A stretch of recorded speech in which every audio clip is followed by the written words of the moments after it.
Have you ever felt overwhelmed by the weight of expectations, attachments, or past regrets? Do you ever wonder why, no matter how hard you try, peace always feels just out of reach? What if the secret to a truly peaceful and fulfilling life lies not in control, but in letting go? Hi everyone, and welcome back to the Son.Mindfulness channel. Today we're diving into something that many of us struggle with: letting go. In a world where we're constantly juggling expectations, attachment, and past memories, it's easy to feel like we're fighting a never-ending battle. But here's the truth. Holding on to these things only causes stress and prevents us from experiencing the true peace we deserve. Did you know that the more we cling to control, people, or even our past, the more we create suffering in our lives? It's common for us to get caught up in this cycle without realizing it. The good news? There is a powerful solution. Letting go can help us free ourselves from the weight of our attachments and begin to live a life full of peace, clarity, and acceptance. At Son.Mindfulness, we believe in the transformative power of mindfulness and inner peace. Through this channel, we aim to help you uncover practical tools and wisdom to release what no longer serves you, so you can embrace life with a calm, open heart. We invite you to join us on this journey of letting go and discovering the freedom that comes with it. If you haven't already, subscribe to the channel to receive more valuable insights that will guide you towards a more peaceful life. Your support means a lot, and we are truly grateful to have you with us. Now, let's talk about how you can start applying the lessons from today's video in your life. Stick around until the end and discover how letting go can unlock the peace and joy you've been longing for. Are you ready to take that first step toward freedom? Let's dive in together. Part 2. Let go of control. Why do we try so hard to control everything around us? We want to control our relationships, the future, and how others perceive us. We believe that by doing so, we will feel secure, respected, and in control of our lives. But how often does this lead to stress, anxiety, and disappointment? Have you ever tried to control the outcome of something, only to find that no matter how much you planned, life didn't cooperate? This desire to control everything is deeply rooted in our need for security and predictability. We convince ourselves that if we can just make things go according to our script, we'll find peace. But in reality, this effort to control our lives only creates resistance, tension, and suffering. The Buddha spoke about anicca, the concept of impermanence. Anicca teaches that everything in life is constantly changing. People change, seasons change, and circumstances shift. Nothing stays the same. Think about it for a moment. When was the last time something stayed exactly the way you expected it to? Relationships evolve. Our careers sometimes take unexpected turns, and even our own thoughts and beliefs change over time. Life is fluid. Trying to control this fluidity is like trying to hold water in your hands. It slips through your fingers, no matter how tightly you grip it. We all try to control things that are beyond our control, don't we? Maybe you've spent hours worrying about a conversation with a loved one, trying to figure out exactly what to say to ensure things go your way. Or perhaps you've overplanned every detail of your life, hoping that by doing so you could avoid failure or disappointment. Yet, no matter how hard we try, life often surprises us. Take the example of the famous Chinese general Sun Tzu, author of The Art of War. Sun Tzu was a master of strategy, but he understood that no battle plan could ever go exactly as expected. He said, "All warfare is based on deception." This isn't about being dishonest. It's about understanding that things will always shift. He knew that the key to success wasn't in controlling everything, but in adapting to the situation as it unfolded. Just like in life, when we try to control everything, we miss out on the beauty of what is happening in the present moment. So, how do we stop the constant need to control? Letting go doesn't mean giving up responsibility or not caring about the outcomes. It simply means accepting that not everything can be controlled. We can make plans, take action, and work toward our goals. But we must also allow room for life to unfold as it will. The true power lies in learning how to respond to life as it comes, without fear, frustration, or anxiety. Imagine a river flowing downstream. When you resist the current, you fight against it, causing strain and exhaustion. But when you surrender to the flow, you move with it. You glide through the water with grace and ease, without the constant struggle. How would your life change if you stopped trying to control everything? What if you allowed your relationships to grow naturally without forcing an outcome? What if you stopped planning every detail of your future and simply trusted the process? Letting go of control opens up space for clarity and peace. It doesn't mean you are passive.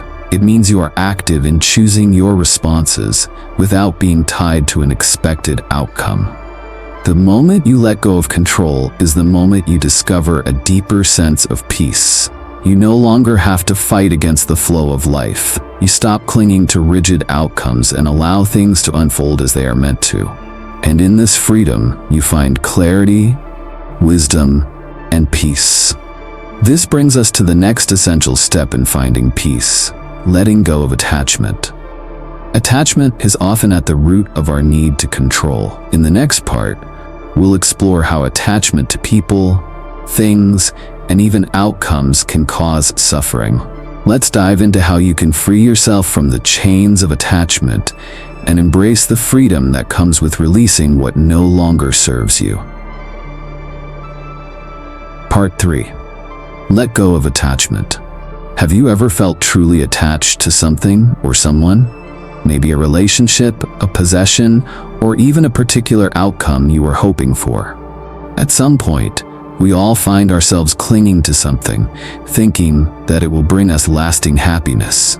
But when those things inevitably change or slip away, the pain of losing them can be overwhelming. Why do we get so attached? We believe that if we just hold on tight enough, we can control the happiness that these things bring us. We think that a person, a job, a possession, or a specific outcome will fill the emptiness inside. But what happens when those things disappear or evolve? We feel lost, anxious, and fearful because we've tied our sense of happiness to something external. The Buddha taught that attachment is a root cause of suffering. In Buddhism, this attachment is known as tanha, which means craving or clinging. Tanha is the desire to hold on to things that are impermanent, things that will inevitably change or disappear. We cling to people, outcomes, and possessions, believing they define us or bring us security. But the more tightly we hold on, the greater the pain when those things inevitably change. Think about a flower. When you pick it and hold it tightly in your hand, you might enjoy its beauty for a while. But eventually, the petals wither and fall. If you try to keep the flower forever, it only loses its beauty. This is how attachment works. The more you try to control or cling to something, the more it slips away from you. Consider the example of the famous actress, Audrey Hepburn. Despite her fame and wealth, Audrey Hepburn was known for her graceful ability to let go of attachment. She once said, "The best thing to hold on to in life is each other." In other words, she understood the difference between love and possession. While she loved deeply, she did not need to own or control her relationships. She let love flow freely, without the fear of losing it. Audrey Hepburn lived with the wisdom of non-attachment, loving without clinging, which brought her peace and fulfillment. Think about the people in your life. Have you ever been in a relationship where you felt the need to control or possess the other person? Maybe you were afraid of losing them, so you clung to them tightly. The more you tried to control the relationship, the more it felt strained. In contrast, have you ever been in a relationship where you simply loved without needing to control, where the love was free and open? This is the difference between attachment and love. When we attach ourselves to things, we create fear. Fear of losing our possessions, fear of relationships ending, fear of not achieving our desired outcomes. But the more we cling, the more we set ourselves up for pain when those things change. When we let go of attachment, we stop tying our happiness to external factors, and we start to find true peace. Letting go of attachment doesn't mean we stop caring or loving. It means we stop trying to own or control. In Buddhism, letting go of attachment means embracing freedom. Freedom to love without fear, to live without the need to possess, and to find peace in the impermanence of life. When we let go of attachment, we can experience love without ownership. We learn to enjoy the present moment without worrying about what will happen next. Imagine if you could love people, not because you needed them to be a certain way, but simply because you enjoyed being with them. Imagine not needing to possess or control, but instead letting them be who they are. That is the freedom that comes with letting go of attachment. So how can we start letting go of attachment in our own lives? It begins with awareness. The next time you feel the urge to control or cling to something, take a deep breath and ask yourself, why am I holding on so tightly? What am I afraid of losing? By acknowledging these feelings, we can start to free ourselves from the grip of attachment. Letting go of attachment is not about detachment or indifference. It's about living fully in the present moment, embracing the beauty of life as it comes, without fear or need for control. This is the freedom that the Buddha taught. A freedom from the chains of craving and clinging, and a return to the peace that comes from letting life unfold naturally. As we continue on this journey of self-discovery, we must also examine how we hold on to the past. Our attachment to past events, memories, and regrets often keeps us stuck. In the next part, we'll explore how letting go of the past is essential for moving forward and finding true freedom. Let's now take a closer look at how we can release the weight of the past and fully embrace the present moment. Part 4. Let go of the past. Do you ever feel like you're carrying the weight of past mistakes or regrets? Maybe it's an old relationship, a missed opportunity, or a decision you wish you could undo. The past, with its pain and disappointment, often feels like a heavy burden. We replay old memories, hoping that somehow they will make us feel better or help us understand what went wrong. But no matter how many times we revisit the past, we can never change it. And yet, we let it shape our present. Have you ever found yourself unable to move forward because you were stuck in something that happened years ago? We often hold on to the past because we think that by doing so, we can find closure or fix what went wrong. But holding on to the past doesn't change what happened. It only keeps us tied to feelings of regret, guilt, or sadness. We let the past control our present moment, and in doing so, we miss out on the beauty of what's right in front of us. The Buddha taught that suffering comes not from what happened, but from our attachment to it. In Buddhism, we call this craving for the past. It's the belief that if we just hold on to old memories, we can heal the pain or find peace. But the truth is, clinging to the past only creates more suffering. Imagine a person who has been carrying a heavy bag for years. The bag is full of regrets, guilt, and old wounds. Every day they drag this bag along with them, thinking that somehow it will help them understand or fix what happened. But the more they carry it, the heavier it gets. They become so weighed down by the past that they can hardly move forward. This is what happens when we refuse to let go of the past. We become prisoners of our own memories. So how do we release the grip of the past? The answer lies in mindfulness. Mindfulness is the practice of being fully present in the moment, without judgment or distraction. It's about letting go of the stories we tell ourselves about what should have been and accepting what is.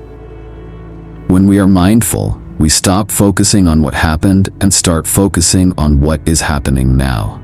We free ourselves from the constant loop of past memories and allow ourselves to experience life as it is, without the baggage of old hurts and regrets. Think about the last time you truly lived in the present moment. Maybe it was during a walk in nature, a conversation with a friend, or a quiet moment alone. In those moments, you weren't thinking about the past or the future. You were simply there, experiencing the world around you. That's the power of mindfulness.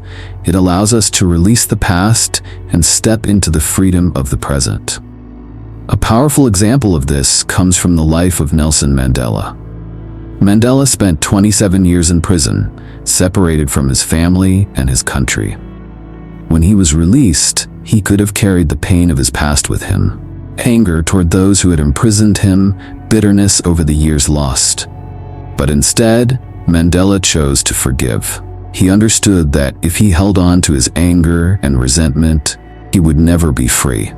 By letting go of the past, he found peace and healing, not just for himself, but for an entire nation. His ability to move forward, despite the pain of his past, is a powerful example of how letting go of the past can lead to freedom. So how can we begin to let go of the past in our own lives?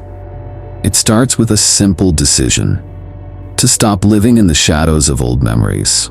Instead of focusing on what we've lost, we begin to look at what we have now. We stop holding on to guilt and regret and start embracing the present. It's a process, and it takes time, but with mindfulness, we can learn to release the past and heal. The key is to recognize that we are not our past. Our past is a collection of moments that no longer exist. It's the present moment that holds the power to shape our future. By letting go of the past, we make space for new experiences, new opportunities, and new growth. Now, as we let go of the past, it's time to explore another crucial part of our journey: letting go of the ego. The ego keeps us locked in a sense of separation from others and from our true selves.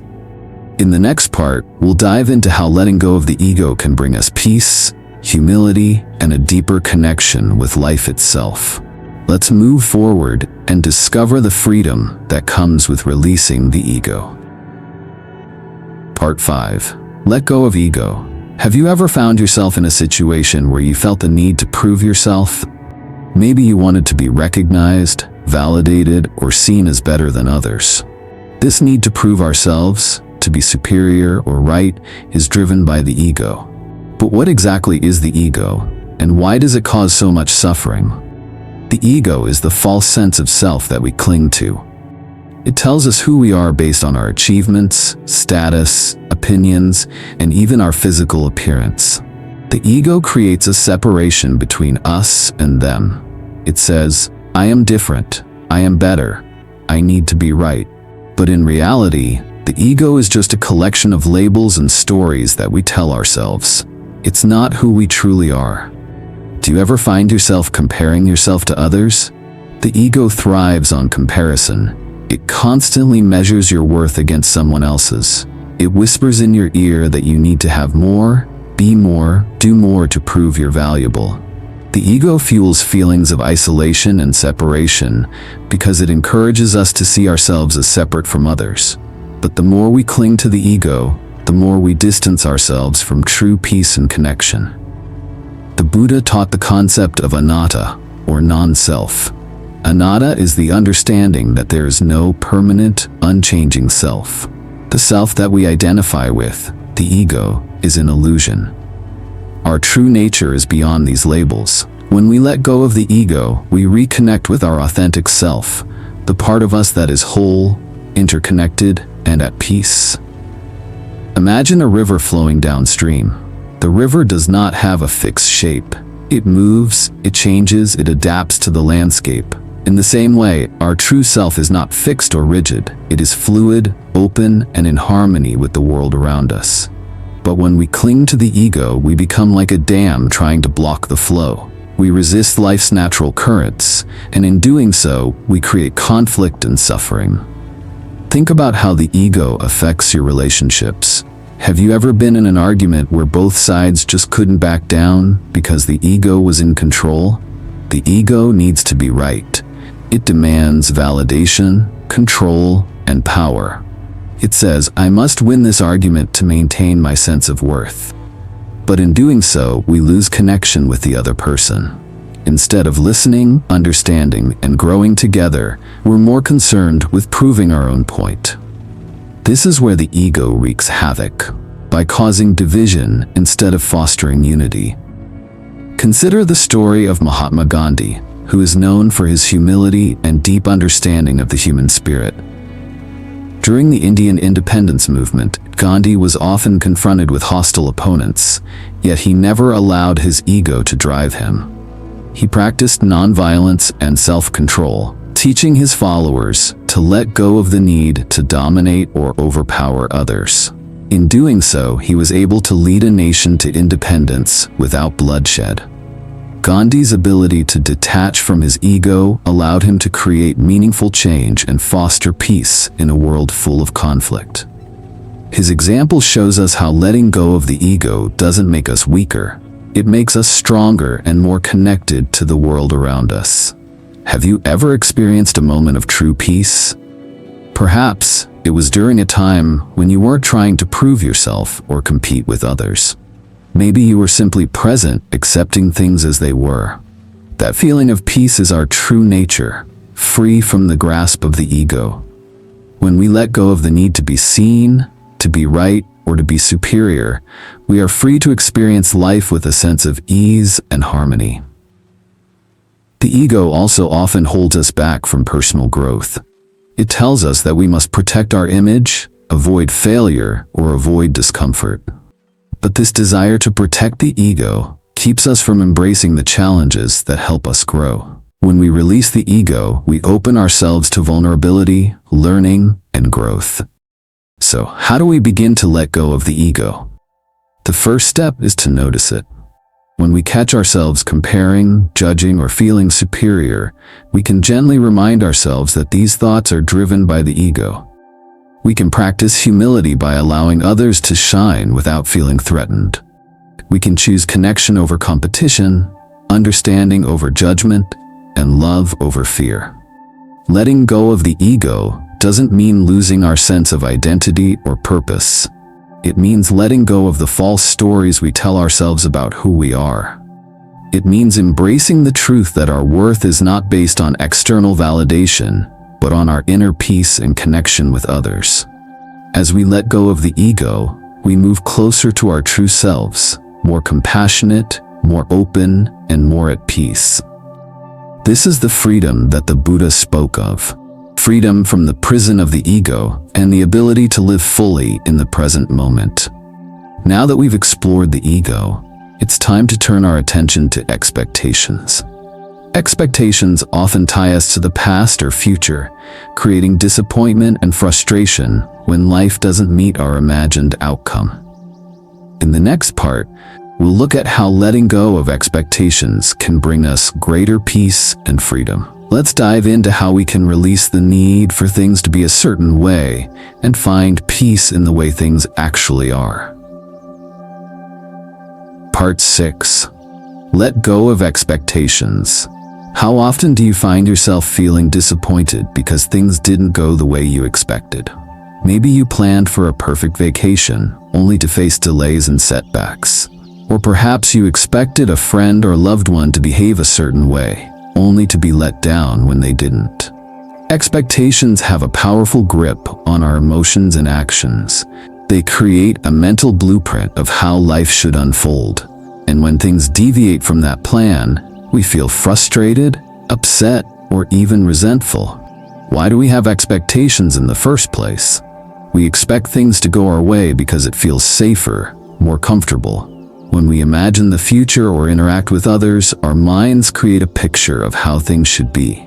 But the truth is, life is unpredictable. People change, plans don't always work out, and circumstances often shift without warning. Yet, we hold on tightly to the idea that things should go according to our expectations. And when they don't, we end up disappointed and disillusioned. The impact of expectations on our emotions is profound. When we expect a certain outcome, we attach our happiness to it. We think, if this happens the way I want it to, I'll be happy. But when life doesn't match up with that vision, we are left feeling frustrated, angry, or even defeated. In relationships, this can be particularly damaging. When we expect others to behave or feel a certain way, we often forget that they are individuals with their own thoughts, feelings, and needs. We set ourselves up for disappointment when we hold unrealistic expectations for those we care about. Think about a time when you expected someone to behave in a particular way, but they didn't meet your expectations. Maybe you expected your partner to remember your anniversary, or your friend to support you during a tough time. When they didn't fulfill that expectation, you felt hurt or neglected. This is because your happiness was tied to an outcome that you couldn't control. Instead of accepting the person for who they were, you held on to the belief that they should meet your mental image of how things should be. The Buddha taught us that suffering comes from attachment to desire, and expectations are simply another form of desire. When we expect things to unfold in a particular way, we create an attachment to the outcome. This attachment causes us to fight against reality when things don't go as planned. We become unhappy because we resist what is, rather than accepting it. So what happens when we let go of expectations? When we release the need for life to meet our rigid expectations, we open ourselves to experience life as it is, unfiltered, unplanned, and full of surprises. By letting go, we can begin to embrace the beauty of the present moment, even when it doesn't match our imagined outcome. We learn to find joy in the unexpected, peace in the uncertainty, and freedom in the acceptance of whatever comes our way. Imagine you are waiting for a train to arrive. You've planned everything perfectly. You're at the station on time, your ticket is ready, and you expect to reach your destination without delay. But then, the train is late. If you hold on tightly to the expectation that the train should be on time, you'll become frustrated, irritated, and anxious. But if you let go of that expectation and simply accept that the train will arrive when it does, you can relax and enjoy the moment. You may even meet someone interesting or have a quiet moment to reflect. The beauty of life is often found in the unplanned, in the spaces where we allow ourselves to be present rather than striving for a specific outcome. A great example of unrealistic expectations and the peace that comes from letting them go can be found in the story of a famous chef, Julia Child. Julia Child spent many years in the kitchen perfecting her craft. But her first attempts at cooking were full of mistakes. She didn't expect perfection. Instead, she embraced the process and the journey. She made mistakes, learned from them, and laughed along the way. Her approach to cooking was an example of letting go of expectations, of allowing the process to unfold naturally rather than forcing an ideal outcome. Julia's ability to release the need for perfection allowed her to find joy in her work, and her legacy as a beloved chef grew from that acceptance of life's unpredictability. When we let go of expectations, we create space for deeper connections and greater peace. Instead of measuring our relationships or experiences against an imagined standard, we can simply enjoy them for what they are. We stop trying to control everything and begin to appreciate the flow of life as it comes. By releasing expectations, we become more open to new experiences, more present with the people we care about, and more at peace with ourselves. So how can we start letting go of expectations? It begins with awareness. Next time you find yourself expecting a certain outcome, pause and ask yourself, what if this doesn't go the way I want it to? Can I still be okay? By embracing uncertainty, you allow life to surprise you, and you'll find that you can still experience joy, even when things don't go according to plan. As we continue on this journey of self-discovery, we come to an important realization. The need to be understood is another attachment that causes us to suffer. In the next part, we'll explore how letting go of the need to be understood by others can bring us freedom and inner peace. Let's dive into how we can find peace in our own truth without needing others to reflect it back to us. Part 7. Let go of the need to be understood. Have you ever felt misunderstood? Maybe you've tried to explain yourself to others, but no matter how hard you tried, they just couldn't grasp your intentions or feelings. It's frustrating, isn't it? The need to be understood can be overwhelming at times. We want others to see us for who we truly are, to recognize our thoughts, emotions, and actions without judgment. But the more we seek validation from others, the more we distance ourselves from inner peace. Why do we have this need to be understood? At its core, the desire to be understood is a desire for validation. We want others to see us, to hear us, to acknowledge our worth. We think that if people truly understand us, we will feel accepted, valued, and loved. But what happens when that understanding doesn't come? We feel rejected, isolated, or invisible. Our sense of worth becomes dependent on how others perceive us, and we lose sight of our own truth. The Buddha taught that suffering comes from attachment, and one of the attachments we often carry is the need for external validation. When we seek validation from others, we give away our personal power. We allow the opinions and judgments of others to dictate how we feel about ourselves. But true peace comes when we stop seeking approval from the outside world and instead turn inward, trusting our own path and truth. Think about a time when you tried to explain something to someone, but they didn't understand you. You might have felt frustration, anger, or even helplessness. Maybe you tried harder to explain, thinking that if you just said the right words, they would finally understand. But no matter how much you explained, they still didn't get it. This is the problem with seeking to be understood by others. No matter how hard we try, there will always be people who don't understand us, and that's okay. The more we chase the approval of others, the more we lose touch with our own sense of peace and authenticity. Imagine if you stopped trying to explain yourself to others so much. What if, instead of seeking validation from others, you simply trusted your own truth and allowed others to see you as you are, without needing to explain or justify yourself? When we stop seeking understanding from the outside, we find peace within ourselves. We realize that our worth is not determined by the opinions of others, but by our own self-awareness and self-trust. A powerful example of this can be seen in the life of Mahatma Gandhi. Gandhi was often misunderstood by those around him. He was criticized, judged, and even attacked for his beliefs and actions. Yet, he remained steadfast in his truth, trusting in his path without needing approval from others. His ability to stay true to his values and convictions, despite the criticism he faced, is a testament to the power of letting go of the need to be understood. By trusting his own truth and not relying on external validation, Gandhi was able to lead a nation to independence and inspire millions around the world. So, how can we begin to let go of the need to be understood? It starts with trusting ourselves. Instead of seeking approval from others, we can focus on being true to who we are and what we believe in. We can stop explaining ourselves or defending our choices, knowing that our truth is enough. When we release the need for validation, we allow ourselves to be free.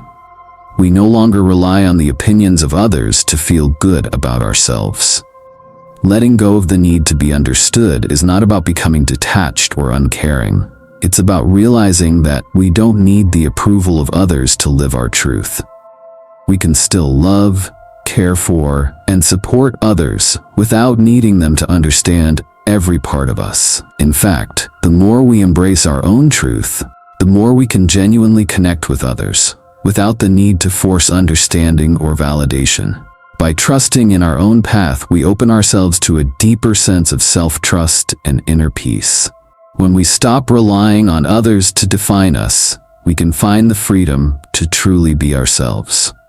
Now that we've explored the need for understanding, it's time to examine how we often resist life's challenges.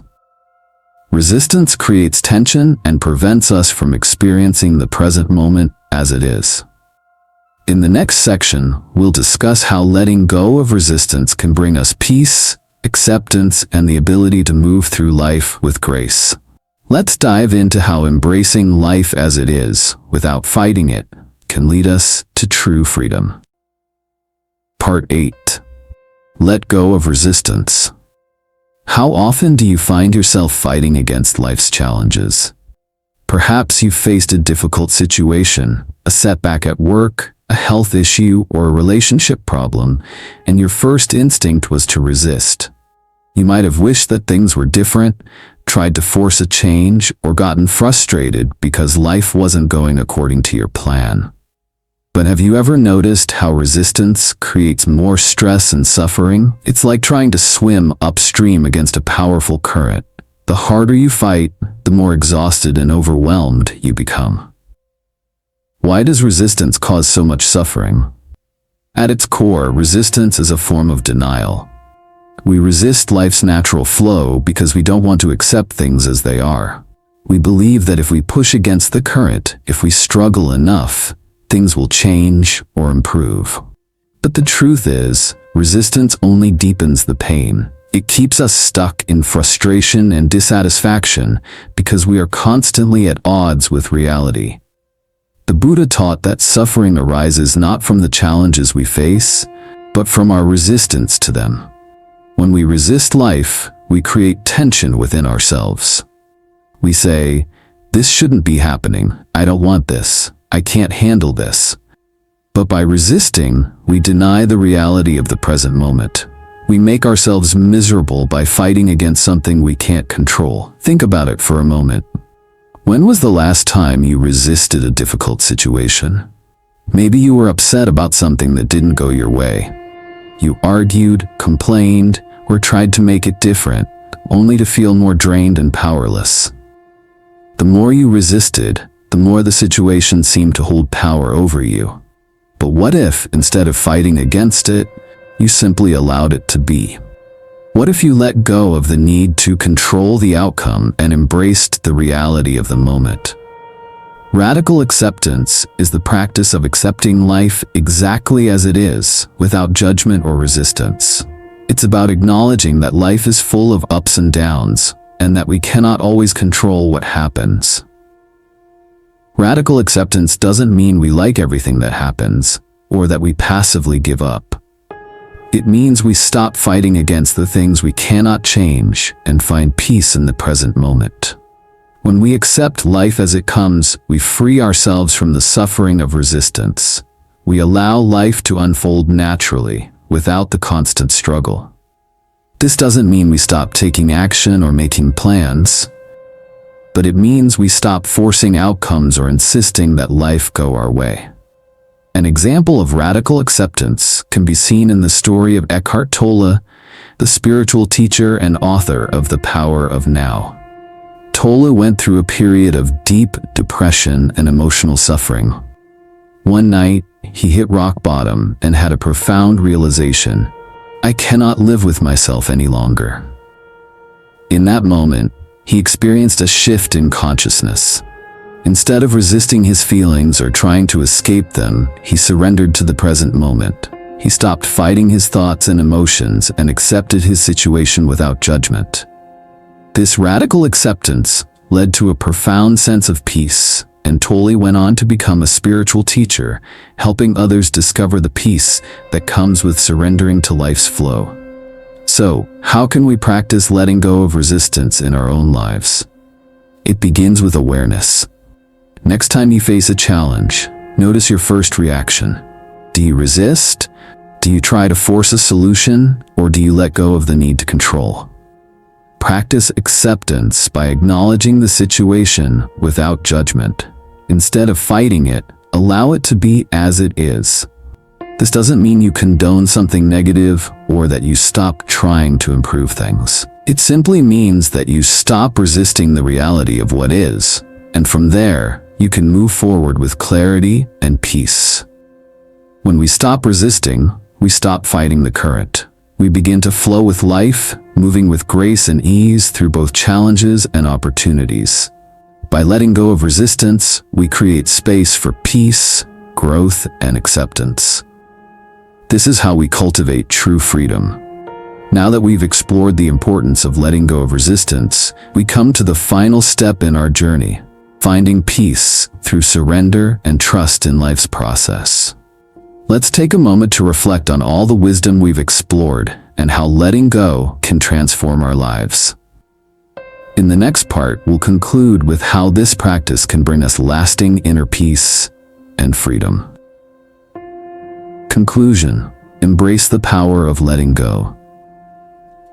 As we reach the end of this journey, let's take a moment to reflect on the valuable lessons we've explored together. We've talked about how letting go can lead to true peace and freedom. We've discovered how surrendering control, attachment, the past, ego, expectations, the need to be understood, and resistance can free us from unnecessary suffering. By letting go, we allow ourselves to embrace life as it is, imperfect, unpredictable, but also incredibly beautiful. How often do we hold on to things that weigh us down? How much of our happiness is tied to outcomes, people, and expectations that are beyond our control? What would happen if we simply let go and trusted life to unfold as it is meant to? These are important questions to reflect on as we move forward. Gratitude and appreciation are essential parts of this process. I want to express my heartfelt thanks to you for taking the time to watch and reflect on this content. It takes courage to explore new ideas and open your heart to change. By learning to let go, you are taking a powerful step toward creating the life you truly desire, one filled with peace, joy, and freedom. Congratulations! You've already begun a journey toward greater inner peace. But remember, the real transformation happens when you put these lessons into practice in your everyday life. It's in the small moments, the times when you let go of control, release attachment, or embrace the present, that true change occurs. What would it look like if you let go of the things holding you back today? How might your life change if you embraced each moment as it comes, without judgment or resistance? I encourage you to experiment with letting go. Practice being present, accepting life's flow, and trusting in your own truth. You'll be amazed at how much peace you can create by simply releasing what no longer serves you. I truly appreciate you for being here, watching, and engaging with these teachings. I would love to hear your thoughts and experiences. Please share your reflections in the comments below. Let's continue this conversation together. How has letting go impacted your life? Or what challenges are you still facing in the process? If you found value in this video, don't forget to subscribe to the Son.Mindfulness channel.